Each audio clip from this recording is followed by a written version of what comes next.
आप सभी किसान मित्रों को नमस्कार। मित्रों, आज बात करेंगे नैनो यूरिया के बारे में कि क्या है नैनो यूरिया और यह किस प्रकार से अपना कार्य करता है और हमें फसलों में इसे किस प्रकार से स्प्रे करना और हम किन किन फसलों पर इसका उपयोग कर सकते हैं।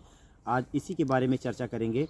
जैसा कि हम हमेशा से ही एक परंपरागत जो बैग वाली यूरिया आती है, जो 45 किलोग्राम के बैग में आती है, हमने सदैव उसका ही प्रयोग किया है। और तमाम प्रकार के जो प्रश्न हमारे मन में उठते रहते हैं कि हम तो बैग वाली यूरिया जो हमेशा प्रयोग करते आए हैं, पता नहीं यह नैनो यूरिया हमारे खेतों पर कार्य करेगा कि नहीं करेगा।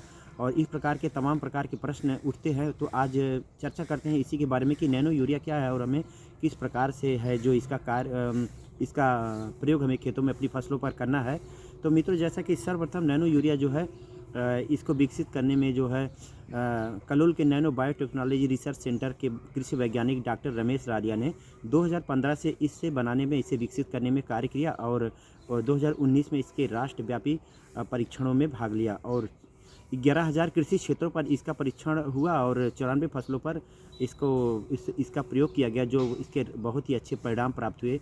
उसके बाद 2021 सन मई 31 मई 2021 में इफ़को ने सर्वप्रथम इसे लॉन्च किया और उसी के साथ ही यह दुनिया का सबसे पहला नैनो यूरिया विकसित करने वाला जो है की कंपनी बनी और भारत देश जो है पूरे विश्व में प्रथम सबसे पहले नैनो यूरिया लॉन्च करने वाला विकसित करने वाला देश बना। और इफ़को के पास नैनो यूरिया और नैनो डीएपी का 20 साल का पेटेंट है।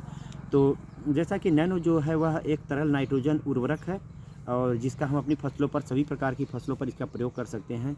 नैनो का मतलब है मित्रों कि बहुत ही सूक्ष्म और बहुत ही छोटा से छोटा। और इसका जो प्रयोग है हमें पहले कैसे करना है तो इसके बारे में हम चर्चा कर लेते हैं। तो आपको अपनी फसलों पर इसका प्रयोग जब पौधों में टहनियाँ और पत्तियाँ पूर्ण रूप से विकसित हो, जब बनना प्रारंभ हो, टहनियाँ बनना प्रारंभ हो, यानी कि 30 से 35 दिन की अवस्था पे पहली बार इसका उपयोग करना चाहिए। और दूसरा इसका जो उपयोग है हमें फूल आने से पहले इसका प्रयोग करना चाहिए। इसका प्रयोग हमें 2 बार करना चाहिए अपनी फसलों पर। तो और इसे 80 ml जो है 70 से 80 ml प्रति टंकी के हिसाब से 15 लीटर की जो नैपसेक जो स्प्रेयर आते हैं उस पर आप प्रयोग इसमें आप डाल करके इसका प्रयोग आप कर सकते हैं। नैनो कणों का जो व्यास होता है बहुत छोटा होता है, वह 20 से 50 नैनोमीटर के बराबर होता है नैनो यूरिया। और जो 1 लीटर नैनो यूरिया में 40,000 ppm नैनो यूरिया पाई जाती है, जो सामान्य एक बैग के बराबर होती है या एक बैग के पूर्ण रूप से बराबर है। आप जैसे आप इसका प्रयोग करते हैं, इसका छोटा कण जो हो या इसका कण जो होता है बहुत ही छोटा होता है। यह यूरिया के एक दाने के 53,000वां छोटा भाग है। आप इसके ध्यान दीजिए कि जो नैनो यूरिया है इसका कण जो है, जो सामान्य यूरिया का जो दाना आता है उसके 53,000वें भाग है। ये बहुत ही यानी कि बहुत ही सूक्ष्म है। और जैसे ही पौधों में या पत्तियों पर इसका प्रयोग करते हैं या फ्लोएम के माध्यम से जो पौधों में जो फ्लोएम पत्तियों में जो पाए जाते हैं, उसे आप जब छिड़काव इसका करते हैं वह तुरंत ही पौधों में रिलीज करता है और रिलीज करने के बाद पूरे पौधों में फैल करके जड़ क्षेत्रों में स्टोर हो जाता है। और जैसे जैसे में हमारी पौधों में फसलों में नाइट्रोजन की मांग बढ़ती है, जैसे रिक्वायरमेंट होती है, धीरे धीरे आप जड़ों से आप जो पौधों को प्राप्त होता रहता है। और मित्रों, जैसा कि यह पूर्ण रूप से बहुत ही एक अच्छी यूरिया है जिसका हम प्रयोग सभी फसलों पर कर सकते हैं और हमारी फसलों पर इसका भी कोई भी साइड इफ़ेक्ट है या पूर्ण रूप से हम ये कह सकते हैं कि हमारा इसका कोई भी या तो वायुमंडल हो या मिट्टी हो या जल क्षेत्र हो, इस पे इसका कोई साइड इफ़ेक्ट नहीं है। सामान्य यूरिया का जो हम प्रयोग करते हैं उससे हमारी फसलों में कई प्रकार अधिक यूरिया के प्रयोग होने से कई प्रकार के कीटों का जो है प्रकोप बढ़ जाता है और जो फसलों की जो उर्वरा शक्ति होती है वह कम होती है, क्योंकि कुछ हिस्सा ही जो 50 से 60% जो यूरिया होती है वह फसलों को प्रयोग में आती है और जो 30 से 40% जो यूरिया होती है वह मिट्टी में फिक्स हो जाती है और उसका प्रयोग फसलें नहीं कर पाती हैं। और जैसे ही हम वर्षा ऋतु में या पानी की सिंचाई करते हैं तो वो लिंच होकर करके हमारे वाटर लेवल में जो चली जाती है, जो धरातल में जो पानी का जो समूह है जो हमारे पीने के काम में आता है, वह लिंचिंग के माध्यम से सामान्य यूरिया नीचे जाती है, जो उसे दूषित करती है और जो हमारे स्वास्थ्य के लिए कई प्रकार की बीमारियों को पैदा करती है और काफ़ी नुकसानदायक होती है। और कुछ यूरिया जो है ग्रीन हाउस गैसों में उत्सर्जित होकर वायुमंडल में चली जाती है और जो बची यूरिया है वह हमारी मिट्टी को, हमारे फर्टिलिटी जो ज़मीन की उर्वरा शक्ति है उसे ख़राब करती है। उसकी अपेक्षा अगर देखा जाए तो जो नैनो यूरिया है यह पूर्ण रूप से या इसका कोई भी साइड इफ़ेक्ट ना तो हमारी मृदा के स्वास्थ्य पर इसका कोई निगेटिव प्रभाव है और ना ही इसका कोई कार्बन उत्सर्जन होता है और ना ही यह लिंच होती है। आप जैसे ही इसका प्रयोग करेंगे यह केवल यह फसलों पर ही अपना कार्य करती है और मिट्टी में जाने के बाद यह निष्क्रिय हो जाती है और इसका और यह ग्रीन हाउस जो गैसों का उत्सर्जन होता है वह उसमें भी रोकथाम में पूरा काम करती है, यानी कि यह पूर्ण रूप से मानव दृष्टिकोण स्वास्थ्य के लिए और फसलों के लिए, हमारी मिट्टी के लिए और हमारी मृदा उर्वरता के लिए पूर्ण रूप से जो है बहुत ही उपयोगी है और बहुत ही लाभदायक है। इसका कोई उस पर नुकसान नहीं पड़ता है।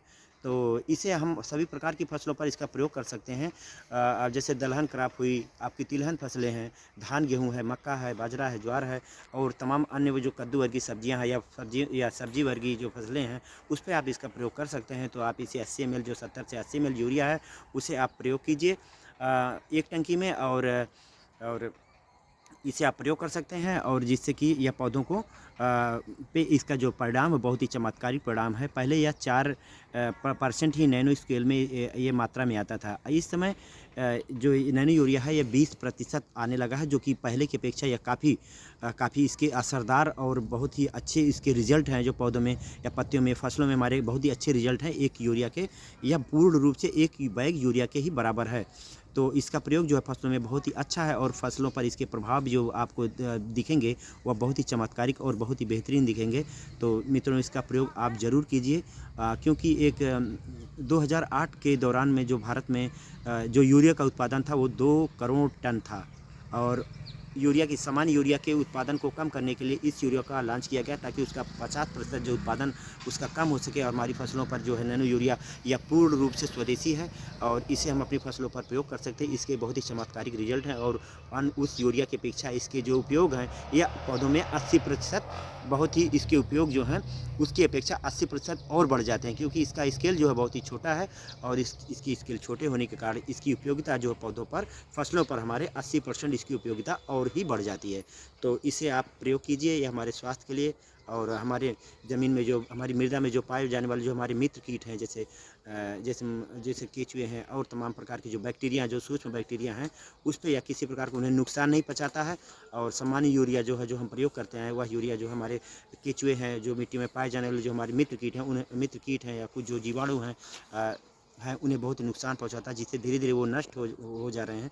और इसके प्रयोग से किसी भी प्रकार का कोई नुकसान नहीं है, ना हमारे स्वास्थ्य के लिए, ना हमारे फसलों की उर्वरता, ना हमारे फसलों के लिए, और ना ही हमारी मृदा स्वास्थ्य के लिए, और ना ही जो हमारे जो जल का जो स्रोत है ना तो उसके लिए, और ना ही जो वायुमंडल की है।